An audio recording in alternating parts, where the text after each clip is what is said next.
let's react to the IGN review of Dragon Age because it is pretty bad. Now you said you saw some of it, but not all of it, right? Yeah, I only saw like a tiny clip of someone saying like, "Oh, as a non-binary myself" or something like that, and then I saw that the actual score was a 9.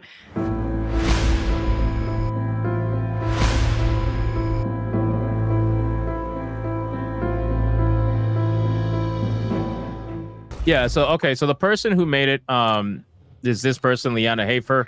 I mean, it's pretty obvious what we're dealing with here. Liana Hafer. What's ironic is that they say that they're non-binary, right? In the video, but they go by she/her pronouns. So yeah, that's okay. Little confusing. Did they not update? Did they them not update their bio yet? Or I don't. Oh, actually, you're probably right. Yeah, they probably didn't update the bio. Probably it. Yeah, they started off with the she/her thing for oppression, and then after that started to fade. Then they went to the non-binary thing, but they forgot to update. Right, that's totally it. The she/her, like it wasn't giving them enough oppression points. They had to step up their game. Yeah, that makes a lot of sense. Okay, I didn't even think about that. Good call. Let's check out the video. So, I mean, it's only 14 minutes long, thankfully, but just, I guess like kind of like a pre-context warning. It's a lot of shilling, right? It's pretty obvious. This is IGN. They like to talk about things that are going to maintain that media access, and it eventually gets to the point where they just flat out say, this, even if this is not the even if this is the last Dragon Age game, it doesn't matter. I saw that tweet. They were just preemptive with that. That means that they do not think that it's amazing. Because if they actually thought it was fantastic, they'd be like, oh, this game's going to totally save BioWare. If it's a 9 out of 10 game, if the game actually was that good and BioWare's best game ever, then it would save the company. But they know that's not true. That's why, well, at least they're going out with a bang. Right. And you know what's crazy? To try to sit there and claim to be fans of this franchise and then to start off your review with, well, if this is the last one, it's been a good ride. Like, that's so weird. Like, don't you want this franchise to continue? It's because they don't care, right? This dude doesn't care. None of them, they don't care. Actually fans, exactly. And you see that all the time with a bunch of these different games that do have fans. And I see it in the Tomb Raider community all the time as well, is all these newcomers that just want to hijack everything and change everything. They want Lara Croft to be a dude, basically. They're just like, they don't care what happens to the franchise. They don't care if it keeps tanking and the brand reputation just loses all value because they're not actually into it. They only care about themselves, so they can't comprehend actually being a fan of something that is beyond themselves. So they're only going to like something they can see themselves in, and all these people are on the queer train right now because that's what's giving them attention. So that's what they're gravitating to. This comment's actually perfect, Gal Pavel. They got their government cheese. That's really what it is. It's just they got their hand down. That's all they care about. All right, let's play this. I don't want to pause it too much because it is 14 minutes long, and I know the chat's gonna roast me and tell me I'm lying, which I probably am. Okay, but it's okay. We're gonna just press play. As I excitedly slashed, blasted, wooed, looted, and delved my way through the stunning and enthralling. What the hell? Oh, it's already starting out really crazy. Idea block me. They're like, not again. I kept having one thought. Wait, BioWare made this? 2024 BioWare? You're really selling it.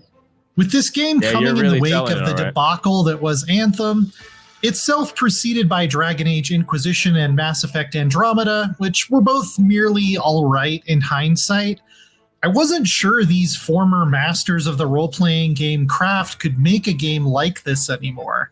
But putting... Really quick, I didn't mean to pause it. I'm sorry. I do have a question. Have you seen the compilation of reviews and how they all are essentially written by like kind of AI?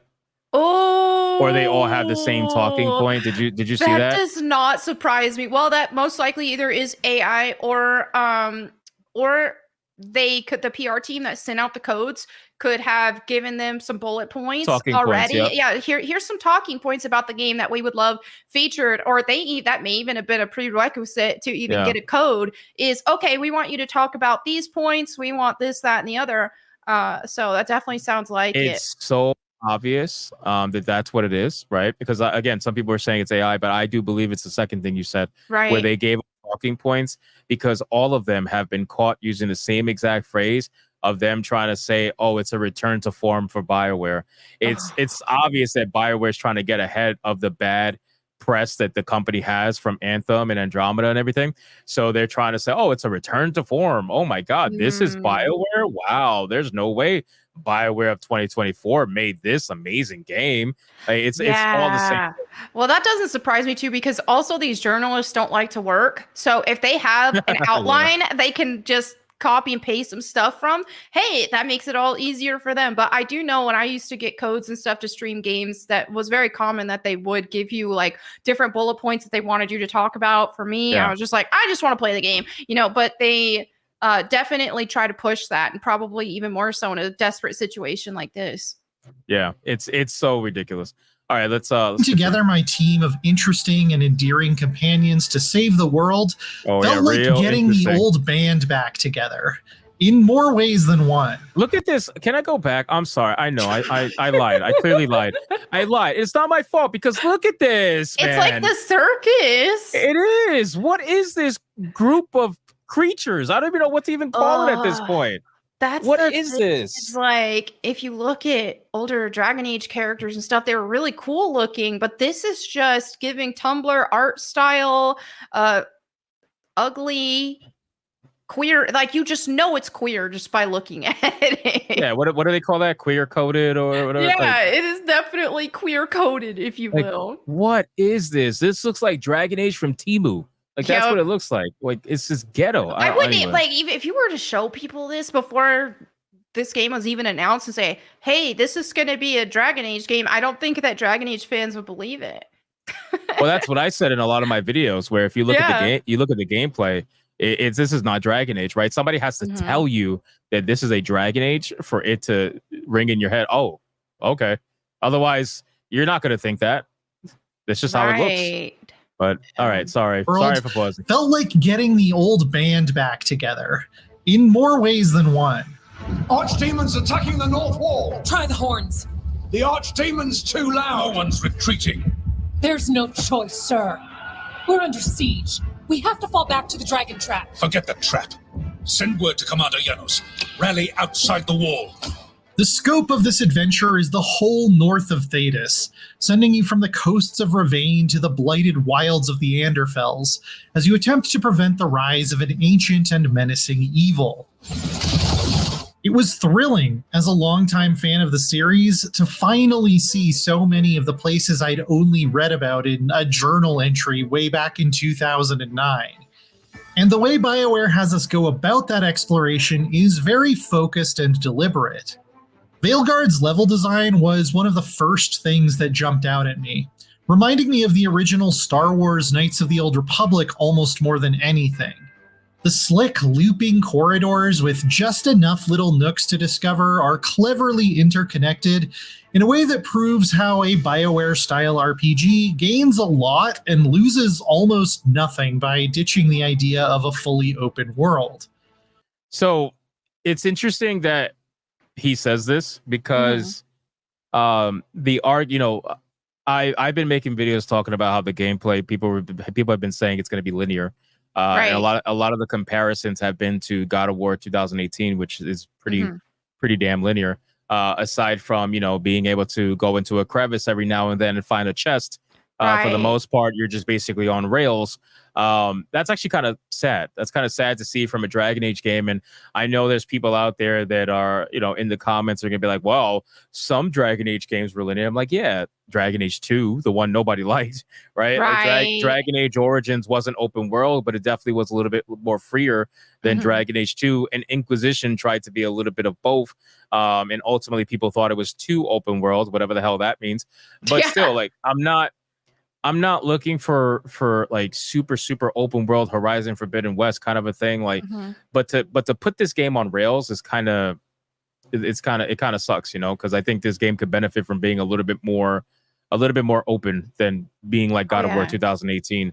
And when you look at the combat later on in the video, you're gonna realize pretty much is God of War. Damn thing looks almost the same, except it has a tactical menu, which nobody's really going to use anyway. Just to be honest with you, the level design looks like Hogwarts Legacy. Like, that's right. I don't know if there's some inspiration there or what, but it's like okay, it looks like I've been here before in Hogwarts Legacy. Right. And you know what's funny? So it looks like that, but the ironic thing is Hogwarts Legacy was a little bit more open world. I know, right? You know, Yeah, it so actually you got to explore a lot of the map, you know, freely, however you wanted. So, you know, if they would have followed that model for Northern Thetis, I think that would have been a lot better. But unfortunately not. So anyway, let's continue. The exceptions to that are a couple of the more vertical sections of the city of Minrathous, which can be a little bit of a pain in the ass to navigate sometimes. Oh my.